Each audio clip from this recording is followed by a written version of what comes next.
Time to soar, time to climb. Anna and Ryan got the roots to adore. Scaling walls with hose galore.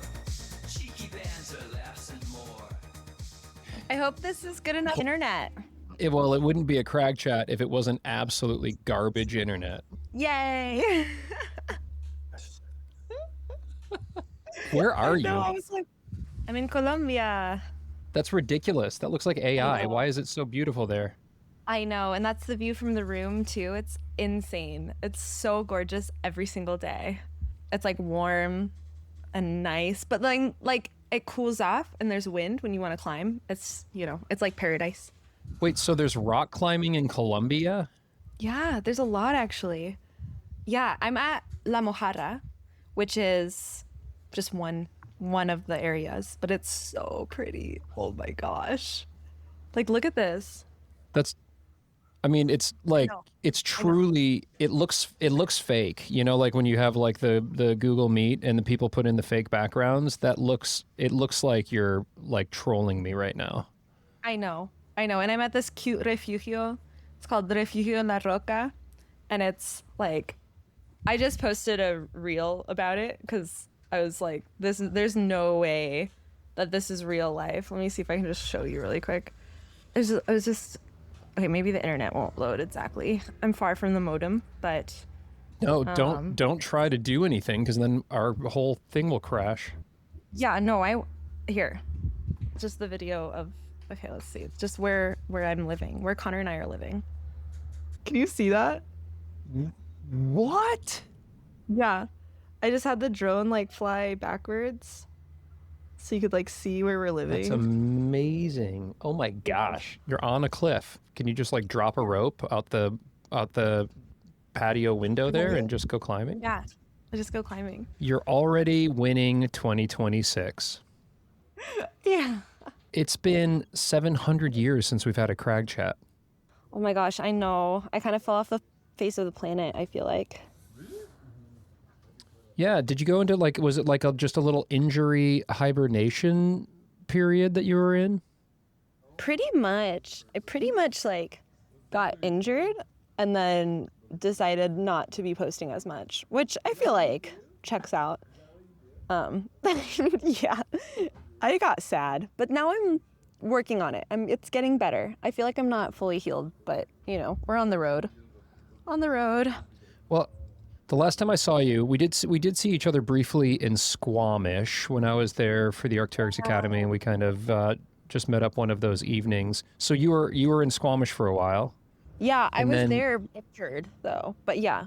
Oh, that's right. You were injured at that time. And then I saw you after that. I'm just realizing because I haven't slept in ages because we're coming off of the holidays. But I saw you after that. You came to the Red River Gorge and we hung out and we climbed and we had a great time. Oh, that's right. Yeah. Okay, because that's when I started climbing, or I tried to start climbing for the second time, but promptly after I got injured again and then had to wait another month or so. Yeah, I was going to say, because when you were at the Red, you were climbing well. We got on that like really hard kind of vert slabby Gene Wilder climb and you were like, just like ripping really hard moves. You almost flashed the thing in my face, which I loved. And it seemed like at that time the wrist was doing pretty well. Yeah, it's been such a journey with the injury, and I have never had such a big injury like this, so I didn't realize how many ups and downs there would be, or how much strength I would retain, because like I am, staying active this whole time through my injury, but so like when I come back to climbing, it's pretty, I don't know, it's pretty easy almost to like get back into it after a few sessions, but it doesn't mean my wrist is ready. So I've had a lot of like flying to come back to climbing like that. And then like after a week, it kind of retweaks and then it's just pretty painful and I have to step back again. So yeah, it's been a little frustrating because it's just this false hope. Like yesterday I had a really good climbing day here and then my wrist felt weird. And so I'm kind of just like, okay, like, do I have to take a step back? Like, what should I do?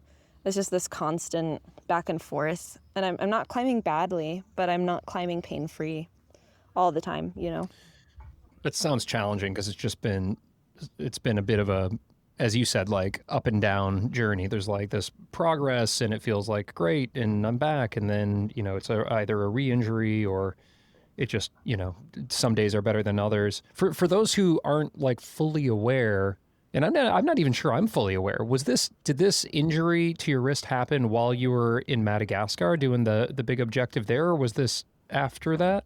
No, amazingly, it was before that. So I injured it in London. Oh my God. Yeah. And I still did all these like videos and collabs and stuff. And it just felt weird. And I thought it would go away. And I climbed on it all through Madagascar, which probably is why it ended up being such a bad tear. And then after I got back from Madagascar, I decided to take care of it. And yeah, now we're like, 6-7 months later, and I'm still trying to take care of it. Oh, wow. Yeah. What's the diagnosis? So currently with the follow-up MRI, there actually isn't a tear. Like it's quote unquote healed. But the instability and pain just comes and goes. Like maybe it's just still a bit weak. But originally it was a torn FCR tendon, which is the tendon under the thumb, which is what a lot of parents get because they lift up their babies or their kids. You know what I'm talking about? Did you have this pain with your kids? Yeah, like I actually had to get cortisone shots in my thumb. I think they called it mommy's thumb, like literally when I went into the doctor, and it was like I had this clicking in the tendon that came out of my thumb. It like got all inflamed, and then it was like clicking really weird, and then they gave me like frying pan exercises to try to rehab it, and it didn't work, and so I ended up getting 1 or 2 cortisone shots in it, which calmed it down, and then I was just like, well, I'm just never going to pick my kids up, so I don't touch my kids anymore. Yes, no hug family. Look elsewhere for hug. Look elsewhere for exactly. Yeah. Yeah, and don't ask Anna. No, definitely not. I will not be picking up your babies. Aunt Anna's not giving out kid hugs. She's not picking up kids. So that's so interesting that's that injury. Okay, well I know exactly what it is. I just had it not as bad as you. Yeah, I don't know how I messed it up, and I have a suspicion that I messed up a few things, right? Like it wasn't just that; it was probably like a couple strains in a couple locations, which is why it was so hard to diagnose at first and so slow to recover. But yeah, it was basically that, and I'm pretty sure I'm okay now, and I'm pretty sure it's strong enough now. But like I said, like yesterday I had another scare, and it's just like, okay, I guess that's just life now, and I don't know how long it'll be until I'm climbing without like a fear that it might start hurting again. But yeah, I got that severely.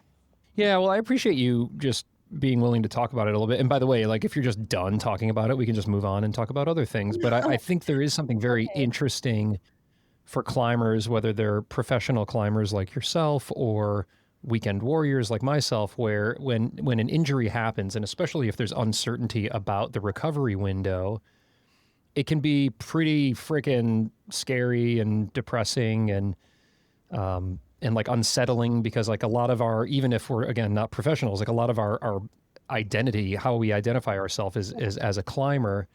And you have been climbing, but you just haven't been able to push it. And I'm just curious, like in terms of the phases of mindset that you've gone through on this, like what stands out from this experience of battling injury for the better part of last year? Oh my gosh, yeah, great question. I definitely had a bit of an identity crisis / confidence dip, because I was probably relying on climbing for a lot of those things, just to like define myself, to feel good about what I'm doing and excited about the future, right? Like a lot of my goals for life include climbing. So when you lose the ability of your body to function in the way you're used to it, it's like I noticed that one of the first things that left was my planning. Like I just had no future plans. I didn't even want to think about plans. I was just like, that's triggering. You know, I was like, okay, well, I don't really have goals anymore. And that to me was really disruptive, because like that's how I live my life, is from like, I don't know, I like to have goals and things to set my mind to, and little projects or big projects to work towards. So I had to kind of figure out how to navigate that, which basically means like making different types of goals or resetting expectations that don't revolve around climbing or the use of my body. And that was a big change. Another one was kind of realizing that there are like good days and bad days, and I wasn't going to be like a recovery hero on the internet, because most days I was feeling pretty sad. I mean, not most, but like especially at the beginning. And to like post things about like, hey, like looking forward to this or like being grateful for that was a bit disingenuous. So I kind of just avoided doing that. And it kind of made me feel bad almost, because I'm like, man, all these people with other injuries seem to be doing such a better mental job than I'm doing. But what I think we don't see are the tough days. Like, people just don't like to post that. So I think you just see this like, algorithmic, like, we can do it, let's be strong together mindset, when in reality, maybe that's not the full picture. So I think learning that bit of kindness too, of like, it's fine. It's fine to be sad, and it's fine that climbing was a lot of things and I have to figure it out. I think I got a lot of comments when it first happened of like, well, your whole life can't just be climbing, so here's a good lesson for you. And I felt like that was a bit harsh. Yeah. Because, Jeez. right? Because you're like, I mean, I think it's super valid to have a readjustment period, especially if you have made your life a lot about climbing. And I think there's also, there's a lot of things that are admirable about going 100% into your passion, right? So learning to be kind of more like considerate to myself, even though maybe other people weren't giving me that same leeway, was also super important. I was like, no, actually, this makes perfect sense why I'm mentally struggling, and I will get over this, but it will take some time. Well, totally. And also just very clear, like, lack of understanding of your profession for people to make that comment. Like, if like I injure my hand, like, people can be like, yeah, just go, I don't know, skateboard or something like that. But like, you're a professional rock climber. Like, if you were a professional pianist and you broke your hand, it's like, was somebody going to be like, well, but it's good to just focus on other things? Like, well, yeah, but kind of like my livelihood is a rock climber, Yeah. It's like, well, you could pick up hiking, and it's like, well, yeah. Yeah, okay, like I can, and I will, like eventually. But like, it would be, I think, quite like audacious to say that I don't know, like, what am I trying to say? Like, to have a mindset going into an injury where immediately you're fine and well-rounded. It's like, I feel like that's a bit unrealistic, right? It's like, no, I clearly have a lot of eggs in this basket, and I knew the risk, but it doesn't make it less sad when it happens, right? It's not like I thought I would be uninjured forever, or like nothing would ever happen. Like, I understood that something like this could and probably would happen. I mean, most professionals have one of these major injuries or more in their careers. I think it's very normal for athletes to have something like this. So I don't know. Yeah, I think that's been hard. It was hard, I think, to figure that out and be like a little kinder to myself and allow myself to be more sad. And now I'm sad every now and then. I was a little bit sad yesterday about potentially retweaking, even though I don't think I did. But I also am like, this probably sounds bad, but like, I wasn't as excited about the things I was climbing. I was like keeping everything kind of chilled. I was like, well, I'm trying like some easier stuff, and it's not like the greatest thing ever. It's just good. And so if it gets taken away from me, that's going to be okay too. So I'm kind of trying to like play with my mentality here on month 7 of like, I could be out another month and I have to be okay with that again. So it's in the back of the mind, Yeah. Yeah, thank you for giving some perspective on that. I haven't had like a super long-term injury. I mean, I did break my heel at one point in time. It took me out of climbing for, I don't know, like 5 months or something. But again, my relationship with climbing is far different than yours. But there were things, I'm assuming, as you were struggling and having good days and bad days over the last 7 months, there were things that helped, I imagine. I'd love to know what those were, whether they were relationships or other things that you did put your focus on, or other outlets. Yeah, I think like having people around me, surrounding me, that really cared about me and loved me, who I love as well, was so important. I feel like without that, like, I was in Squamish with my partner, Connor, and he was so helpful, just always around, like giving me, forearm massages, because that helps with the blood flow to the tendon. Little things like that help me kind of feel like I'm being taken care of, and people aren't like forgetting, I guess, about how hard it is to be injured. Because obviously you don't want to be like reminded all the time that you're injured and you can't do the thing. But it's nice to have people kind of validate that and be like, yeah, like, Right. you know, like I'm here for you. What can we do? You know, I'll give you a little massage here and there. Or I'll make you dinner or whatever it is to help out. So that was really nice. And then, like I mentioned the goal setting. So something that comes to mind is I started to figure out basically what I could do that would eventually help my climbing, which is just kind of stay fit and keep my mind towards that. Like, you know what, this is all helping and who knows, maybe this could help more than I think when I return back to climbing, right? And like eating healthy and just doing what I can for my body to recover as fast as possible and feel strong in other ways. Did a lot of like legs and core and like other, you know, other exercises that didn't involve gripping. And I think that was actually so helpful for me because I felt like I could be goal oriented again. And like, especially with the legs, I remember on the inverted leg press machine, do you know what I'm talking about? Like this killer workout. I remember just being like, oh my God, I hit a new PR. Like, and I had these like little workout goals that kind of helped replace maybe the loss of setting and achieving goals that climbing can give you.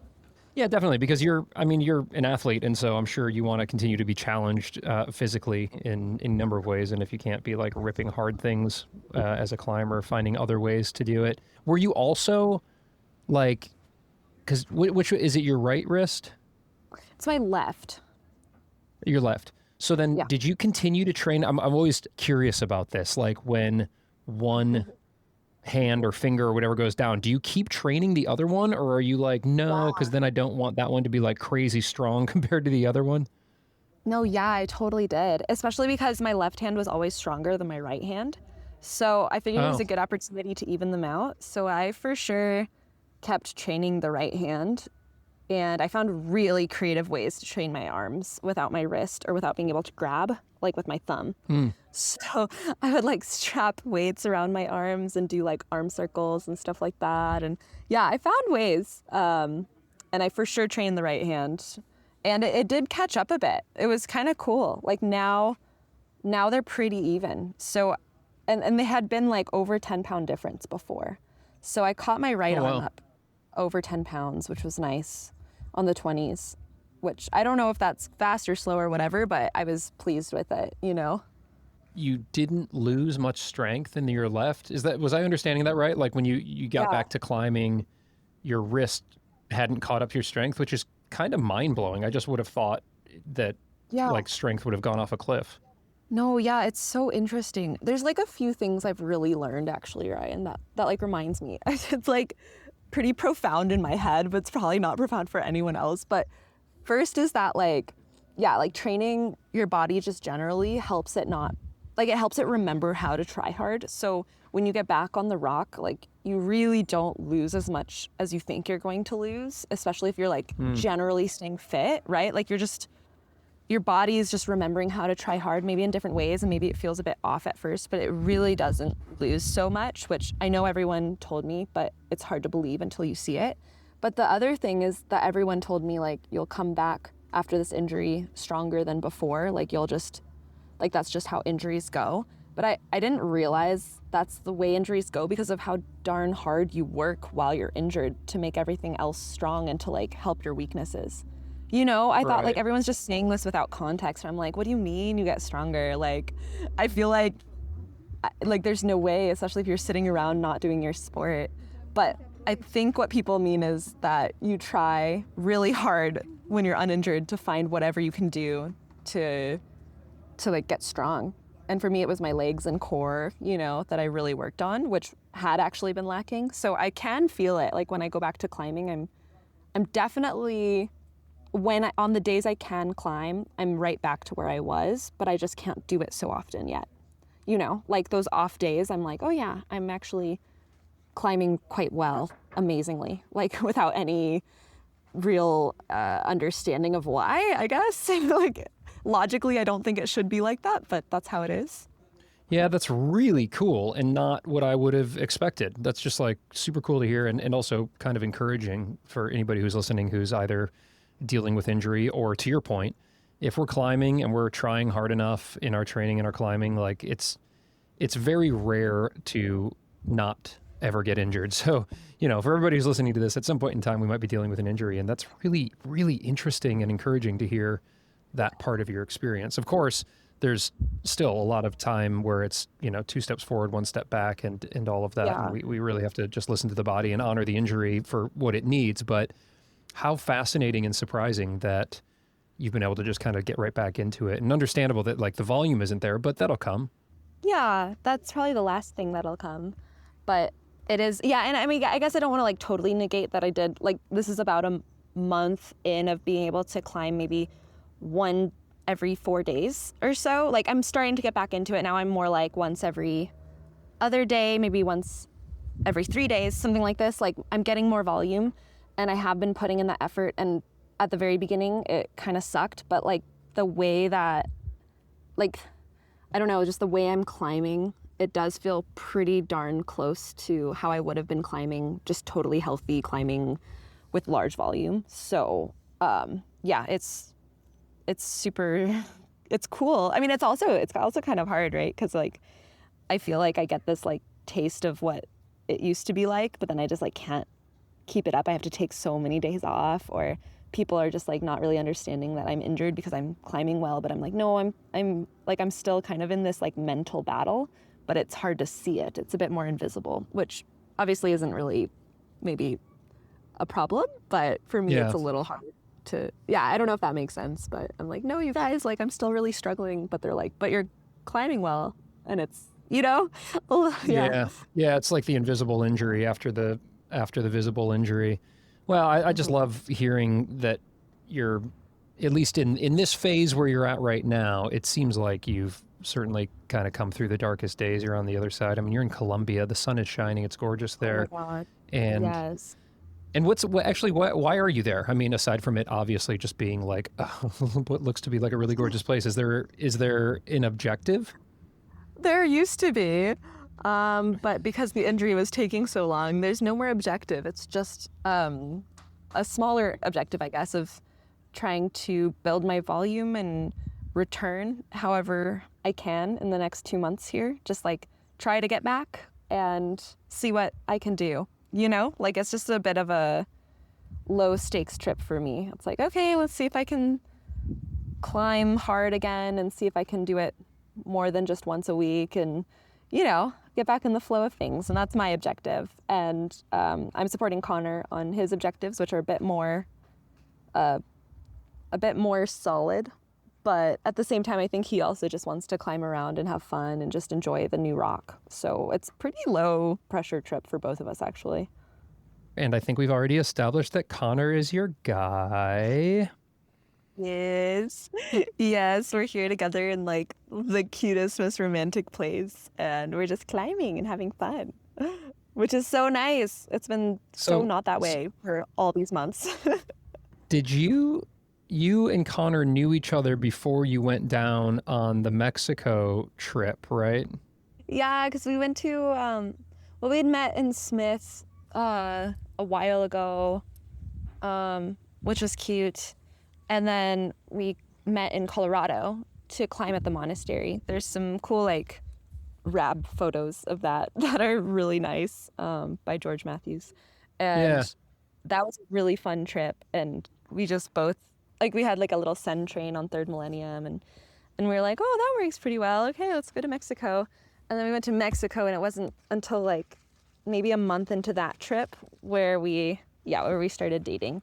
But it took a minute. It was slow burn. It was like over a year of build up, and it all led up to our first kiss on the wall, which was so cute.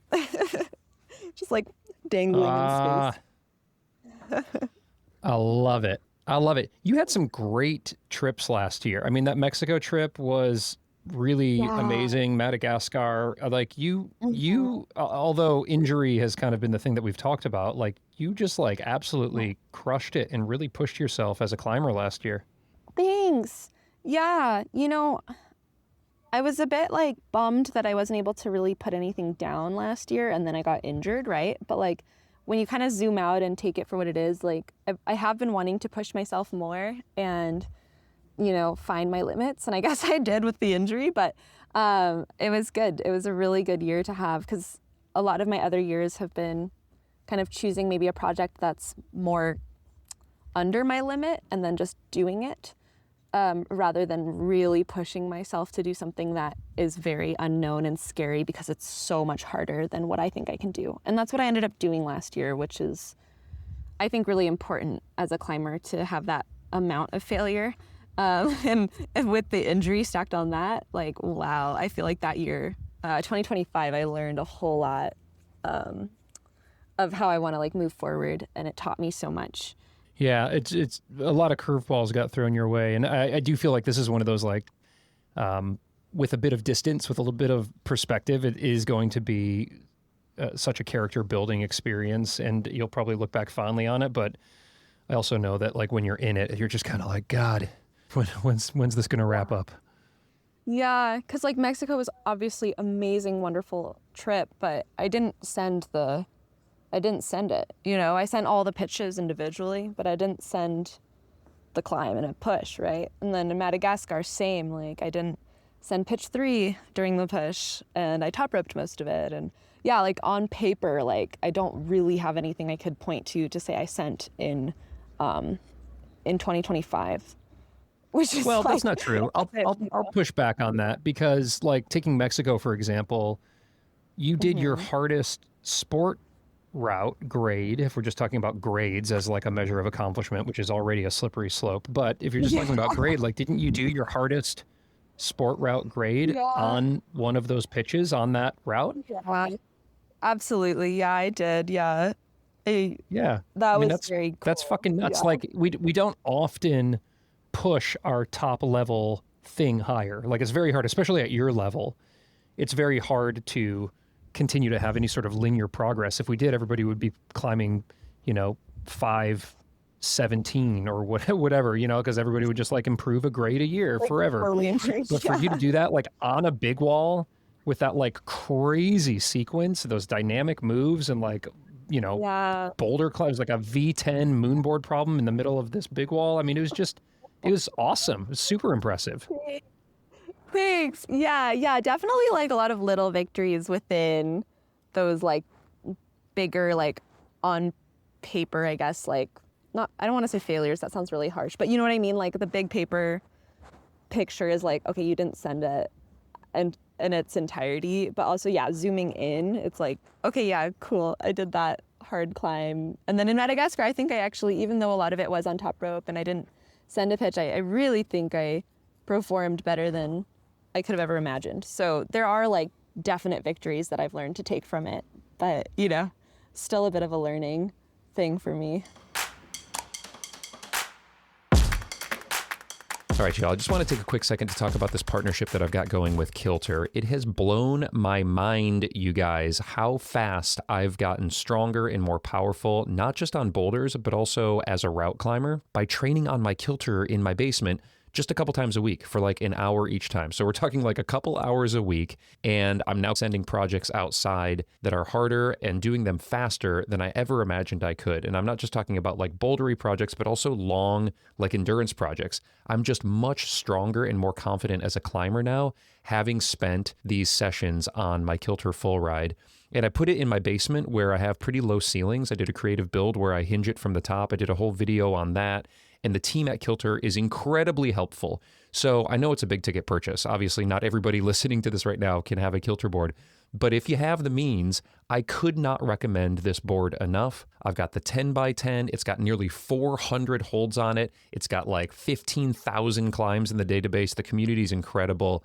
And I'm just having so much fun and getting so strong as a climber on this board. I'm going to put a link in the show notes for you. If you use code STRUGGLE, you can get up to $1,000 off your setup. And I've heard from a bunch of you who have done that already, which is awesome. I'm glad you're saving money. And I'm even more glad that you're getting strong and having fun with your training on your own Kilter board.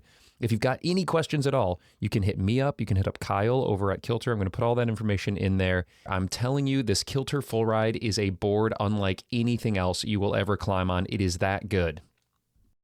This episode is supported by the awesome patrons of The Struggle, the crew over there. Of course, if you are a member of the crew, then you're not listening to this because you get ad-free and early episodes.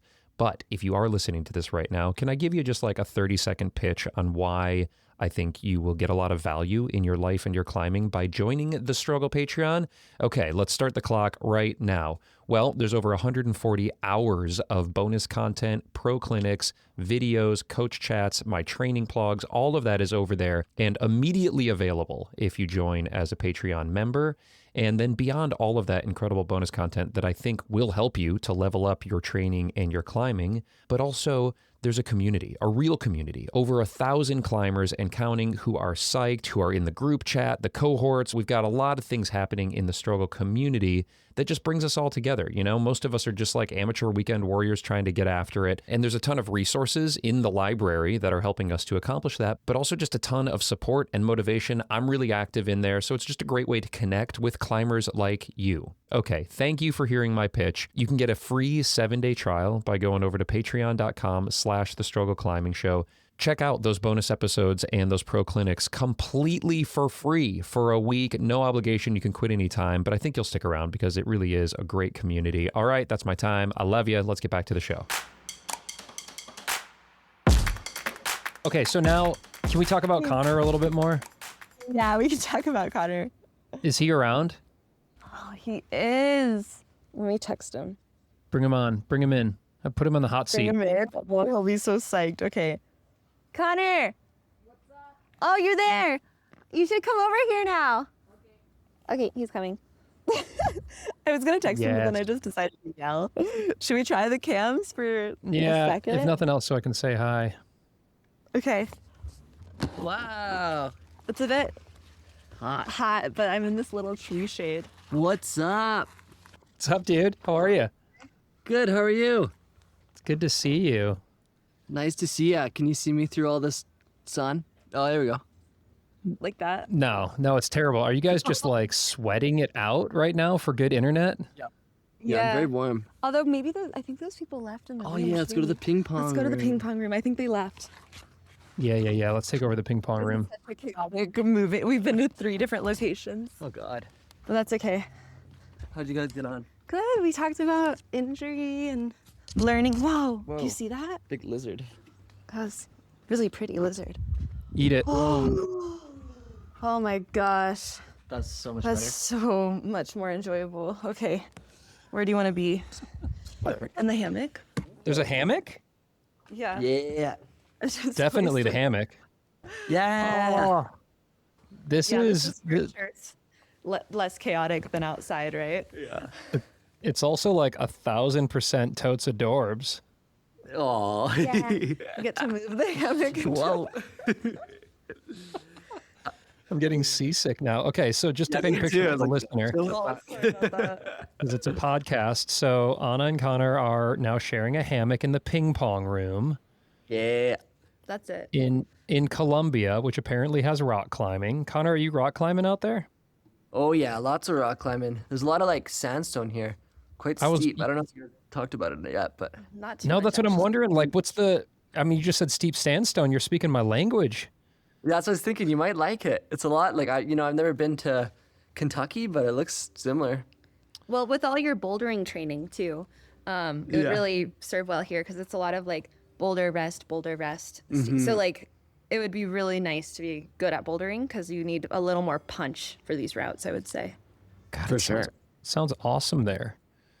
Yeah. Well, Yes, I like cool. the idea of it. It seems in my mind though, because you were just like out there and lizards were going by and you were talking about how hot it is. Like, is it too hot to climb?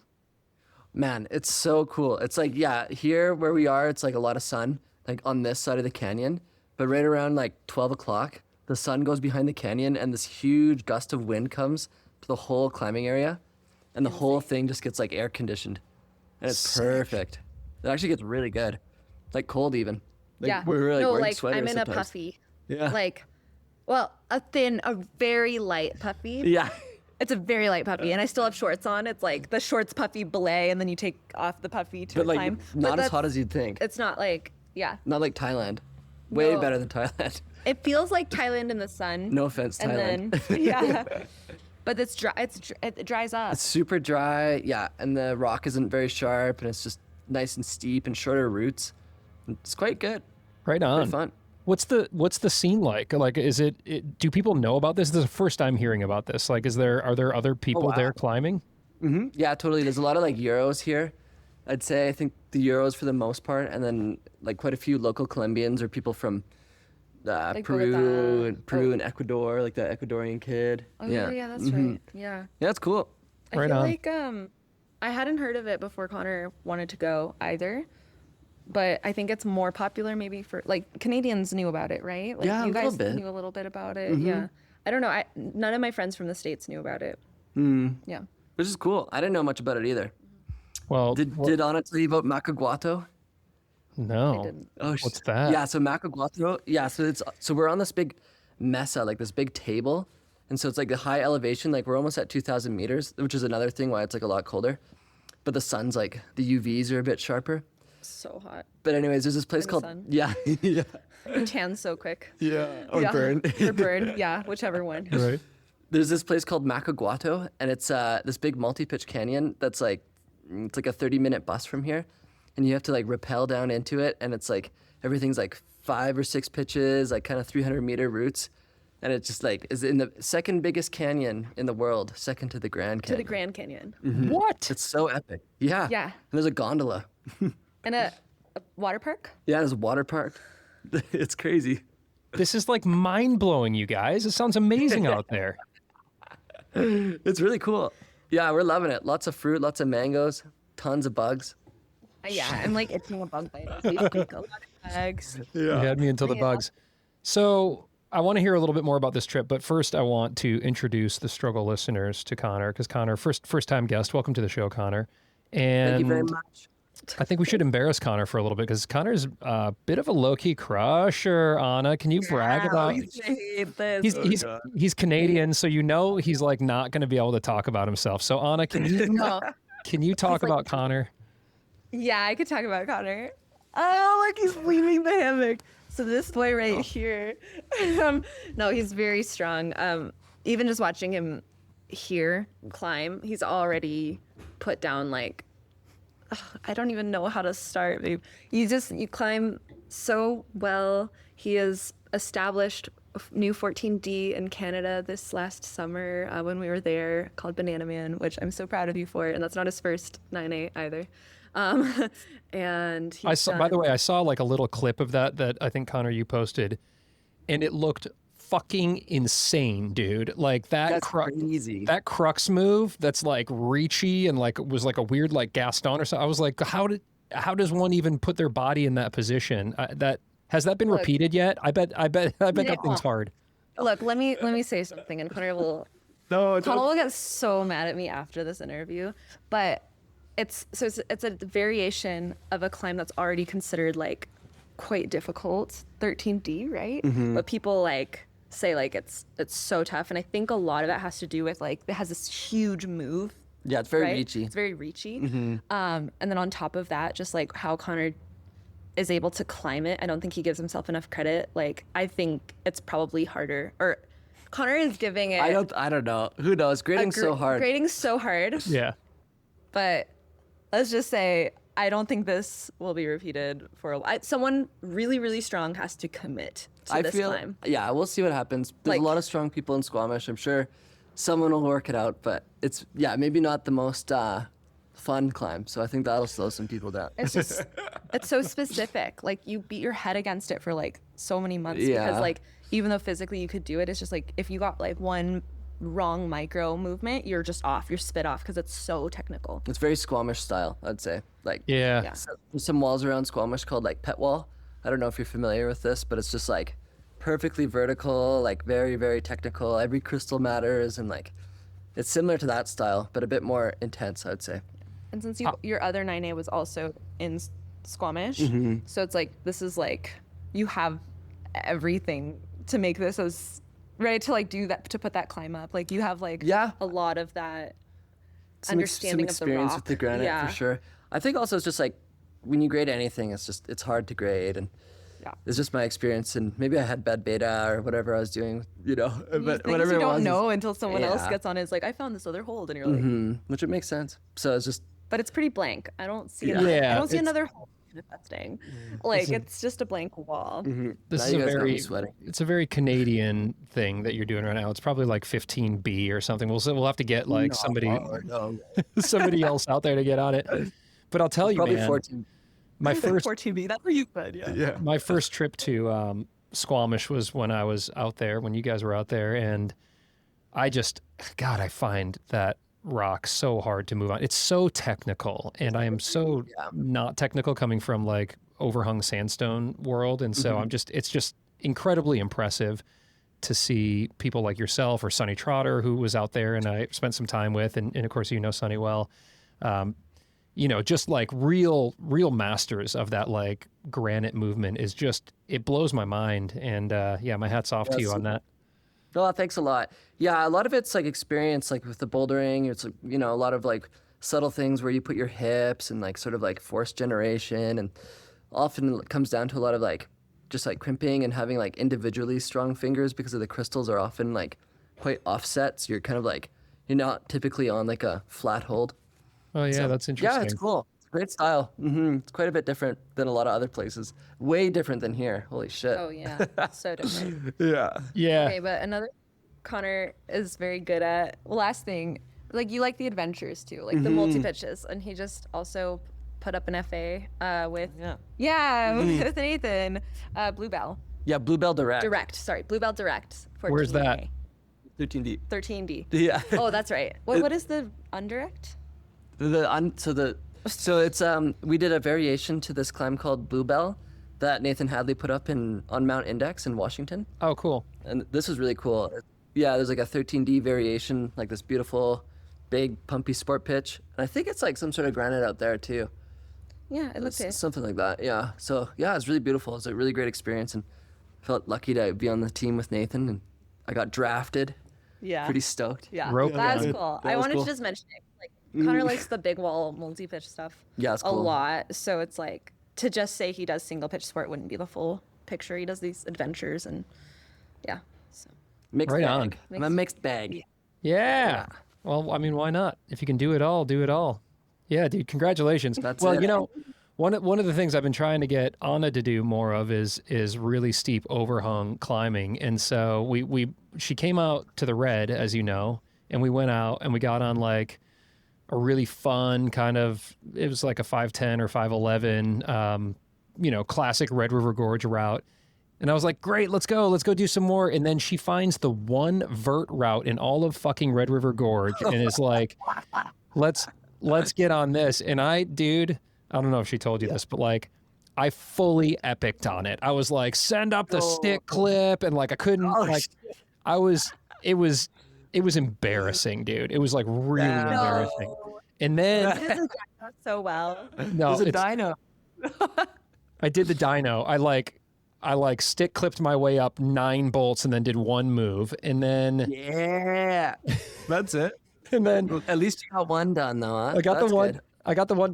You know what? The only reason that saved face is because Anna proceeds to flash everything, but then like had to try that move like 6 times. So I was like, Yeah. Shit. I was too scared to jump. Oh God. Yeah. That's crazy. It sounds like an epic route, and it makes sense that you'd pick that of all the routes in Red River Gorge too, where you have such sick-looking steep climbing. And I also vert route. climbed the steep. I also did. Oh, You did. okay, okay. Later that day, we went to some other steeps, didn't we? oh, that's true. You flashed like a really cool 12A over there, and when Kai met up with us. Kai, Ah, yeah, cool. exactly. With Kai, we did like some 12s. Yeah, Yeah. and 11. Yeah, we you did- bossed was, it. Yeah, it was Yeah. fun. And I got super pumped, and I was like, ah! Yeah, I bet you did. Is the wrist better or worse on overhung climbs? Worse. It's worse. Yeah. It's much. Yeah, I'm trying to navigate that here. It's not super steep. It's not like the red steep here, but it can be. Like It gets pretty fucking it steep. gets steep, but there's also a lot of not steep. Yeah. It's like. But this what is about very- the Grand Canyon? That's got to be more vert, right? That's vert. Yeah. Macaguato. Yeah, Macaguato. Get over there on the Macaguato routes, Anna. That's our plan. Yeah. Okay, we'll go tomorrow. How about that? Yeah. Yeah. Just for me. Just for me. So Just for you. what do you guys do when you're there? How long are you there? A month? 2 months. Oh, Yeah, 2 leaving months. around March. Does climbing comprise like all of your fitness, or do you continue to train when you're on a trip that long? Connor man, trains. it's so sick. It's like a full, like the hostel we're staying at. There's it's like a kind of DIY gym, but it's like pretty good gym here actually. So we're able to hit like, bench press, deadlift if we were motivated for that. Lots of stretching, fingerboarding. Anna's got like a tin deck. We've got 2 tin decks going, so we're doing a bit of that. Oh, nice. Yeah, just like pull-ups and shit. Just like kind of like, I always train though. Like I always train like throughout my whole season. So it's kind of the way. Yeah. Connor Yeah. trains all the time. I train less. Yeah. Yeah. My body can't handle it so much right now. Yeah, I mean, with your wrist, for sure, you don't want to overdo it. Yeah. And you're just getting back into climbing, so you don't want to. Yeah. But it's nice to have the option. Like I warm up extensively. You do a lot of core work. I do a lot of core. I'm keeping that up from the injury. That's legit. Yeah. It's legit. I mean, especially out there really on the cool. steep, you got to have that core. Definitely. Yeah. Super important. Hey, do you guys ever mess around with bat hangs? I interviewed Ethan Pringle recently. Remember Ethan was out there I think I told you this. I was like, I think bat hangs are going to be my thing. And so I've been like practicing bat hangs on my hangboard. Do you guys ever mess around with that? I feel like this is like, Hangboard? yeah, I don't even know. like the top of it has like, Oh, I 20s? was like, Ryan's putting his feet in the bro, 20s. That's fucking crazy. Yeah. So on the 8th, I hangboard on the 8th. Yeah, I it's wonder like- how small. So I got to get really strong toenails and I can just hook right in there. exactly. How small an edge do you think Ethan can bat hang on? That's a good question. He should test that out. Does he do it on small Viral edges? Viral. Yeah, viral. Viral. He does. I bet he could bat hang on like a 30 mil. What? Yeah, That's like this. yeah. Yeah. Are He's you got- serious? He bat hangs on so much stuff. What the hell? I bet maybe even like a 25. Like What type of Yeah. shoes does he use? That's he crazy. has the Mad Rock drones, maybe? Is Oh, dang. that right? Why do I know people's shoes? I don't know. It's just, That is a little weird. You're kind of obsessed with feet. yeah. Yeah, you're locked into that. It's kind of her brand. You got to know your market. Anyway, I digress because I was thinking about like training and like that's like one of the things I've been training. But so Connor, you train all the time, and you're also a coach. You're working with climbers. Yeah, working with climbers with the company Project Direct. Oh yeah. Do you know Carly Rager? Carly? Carly was out here at the Yeah. Red. We don't I saw her. Yeah, Sick. Carly's Oh, yeah, she's been on the show, and then I saw her out at the Red here as well. She's awesome. I love Project Direct. So you're working with them. Yeah, You're one she's of their great. coaches. Yeah, that's right. Yeah, Carly's my boss. I'm a new coach. It's been going good. Yeah, I've been learning a lot, and yeah, it's a fun thing to be able to do remotely and help people out. And I don't know, it's cool to kind of like get into that world and try it out, and it's going pretty good. If you were to have to put yourself into some sort of category, like what kind of coach are you in terms of how do you work with people? I feel like I'd be like a golden retriever coach. Like I'm very excited for people. A lot of positive reinforcement, I think, is sort of my strategy currently, and it seems to be working pretty good. I love that. I'd say a lot of movement. I think that's like my number one strong suit. Like a bit more like the technical lifts and these sort of positions are things I'm learning a bit better. But I think movement is like my number one like coaching direction. I'd Yeah, say, dig for it. most- So when you're working with somebody on that, are they sending you videos, or are you Yeah, doing exactly. like live sessions, or how do you work with movement remotely? Yeah, I mean, you could probably do a live session, but since I'm in like a different time zone and people have different schedules, we're doing like, you'll take a video with like your partner or whatever will hold the phone, record the drill, and then like send the drill in, or just like a tripod or whatever at the gym, or outside. We do a lot of outside stuff too, which I think has got a lot of value to it because you can kind of like see what someone's doing on the actual rock, especially if you know the routes or like at least like the style. You can learn a lot about how someone's moving and sort of their deficiencies around it. And so Yeah. yeah, sort of videos. So if people want to work with you, they reach out to Project Direct. Yeah, I'm just on the website in the coach list. Yeah.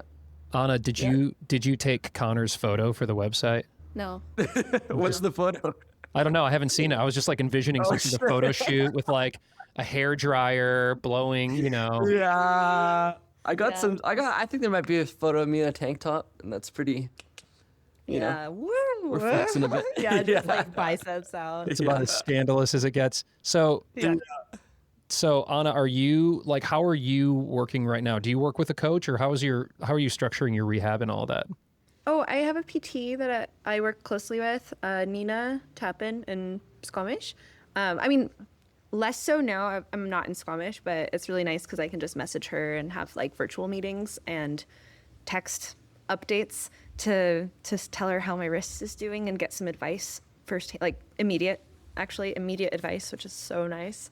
But I feel like more and more I'm kind of just trying to climb again, trying to listen to my body, which is very hard because I'm not very good at that. Like, I don't know when it's going to retweak or not.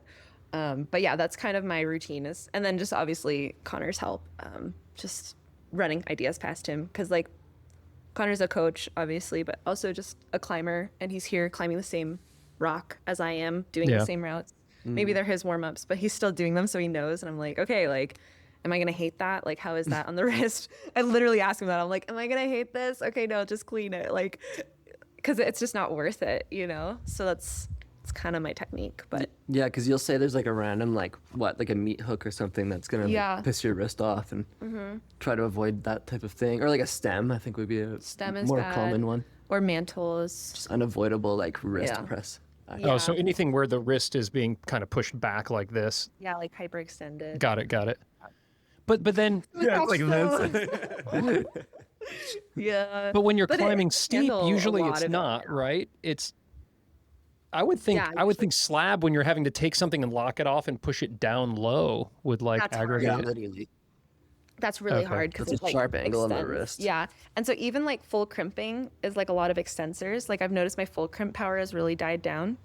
My half crimp has gone a lot stronger, so that's the silver lining. Because that's all I could do. For a while, I was just like half crimping everything, and I was like, "How do people live like this?" But I don't know. It's so much weaker of a grip. But anyways, so now I'm starting to full crimp again. But yeah, if it like reaches a certain point, it'll be too extended. Got it. I think that's what I was having trouble with on the slab yesterday. Oh, that makes sense. On both of them, you're like, I just get my foot up, and I was like, "There's no way." Where usually just like crimping down and putting my foot up on a slab would be like my bread and butter, but there's this move, and I was like, I just can't. So I ended up side pulling and back stepping instead of doing the down pull. Like, I just have to be a little more creative when it comes to figuring out the beta routes, but it hasn't been too limiting Yeah, that's because true. I haven't been climbing enough Yeah. for it to be too limiting. That's been limiting. No, that's not true. I mean, you're so technically good as well, especially with like hip mobility and legs and positioning. I mean, I saw that when we were on that Gene Wilder route where like I just couldn't. I've got like a much longer reach than you do, and I couldn't reach something. And you're like, well, yeah, but if you just like put your hip here and kind of do this, and you'll just get to it. And I was like, no, Far reach too. I was surprised I latched it. oh yeah, that opening I was move. literally surprised the whole time, and I'm like, I'm still on somehow against all odds. That's awesome. It's such a good route. Well, we'll have to get you guys back here at whenever it works out for like a fall festival or something like that. While I've got you two together on the hammock and the hot seat here, I'm curious about pros and cons of dating a climber. Now that you guys are in a climber relationship, this doesn't need to turn into a therapy session, but like hit me with some of the. Connor first. All right, What's the Connor. pros and cons? Connor, yeah, pros and cons. Well, there's so many pros. I would, start with saying the positive things. So far, you're off to a good start. I'm like, so what is it? Yeah. Careful. It's so nice to have someone who like gets it. I think that's the number one best part about it. It's like to be with someone who understands the psych, the highs and lows, just kind of like, the good and bad bits. I think is just, there's so much value to that for me. And I think it's so nice to be able to share something like that, something that I'm so passionate about. I think like to not have that, like to be with someone who doesn't feel that way or like understand climbing in that sense just doesn't seem realistic to me. especially when I spend so much of my life doing it. Like, it doesn't seem like I could, I couldn't imagine it. So I'm not gonna imagine it. But, that type of thing. Yeah, that's nice. The cons, I think it's like tricky if you're like, just time management, I think would be the number one. If we both want to get after it, it's a bit harder to manage that. But it's not impossible. It's like pretty chill. Yeah. It's like very low. Well, we also have different like temperatures, Oh, that's true. So the time management gets a little easier because we're not both vying for the same time slot. I want it a little warmer, and Connor wants it a little colder. So it's like, okay, Connor goes first. I go in the middle of the day. Connor goes in the evening. Done. That's Nice. Yeah. Do you go out with other partners that are, or are you guys primary like climbing partners, belay partners? I would say we're primary when we're together, but we do separate adventures. Totally. And we also we climb with other people. But like, cause Gabo joins us. so, Yeah. like, a three. Yeah, like we It's climb with other people, but we basically, if we can, we're climbing with each other because we do distance for a lot of time. Yeah. Yeah. So when we're finally like not in a distance relationship, we're definitely trying to climb every day together. Is the distance a pro or a con? I think it's a pro for 1 week, and then after 1 Yeah. week it becomes a con. There's a sweet Maybe spot. 2 weeks. Like, I think it really helps. I think it makes like I miss him, he misses me, and it's like it's this nice like distance, makes the heart grow fonder. Cheesy but true. It's like you're like, oh, I miss all these. Like, I really appreciate being with Connor again, but after that it just gets heinous, doesn't it? Yeah. It's just like too long. Sometimes 2 weeks can feel too long. It just depends. Like, if you're busy and the other person's busy, Yeah. But if you're Then- not busy, that's Totally. like you Such a gotta make it- drag. Yeah, it's a you're drag. like, okay. Especially because usually I feel like I'm home and then you're doing an adventure or something. Because especially with the injury, I've just been like wanting to spend more time at home, and I have like my friends there, my family and stuff. And then Connor's like, I'm looking for partners again. Like, I'm, like you don't have Yeah. that person that's gonna like Lead rope solo. ride or die. Yeah, with you on the belay. Like, out to the project again. It's nice to Right. have someone who's like connected in that way. I'm like, well, obviously we have to go back to Connor's project because he's working it, and then obviously we have to go to my project because I'm working it. We both it's like high priority, Yeah. and for other people it might not be because we're both a little bit like intense. You translated They literally both just said intense at the same time. Which is great. So then after this, are you going back to California, Anna? Yeah, I'm going back home, and Connor's going on an adventure. He's going to Morocco, Yeah, I'm Oh, trying to get wow. him big wall climbing. lead rope soloing. Really? Alone. Yeah. Gnarly.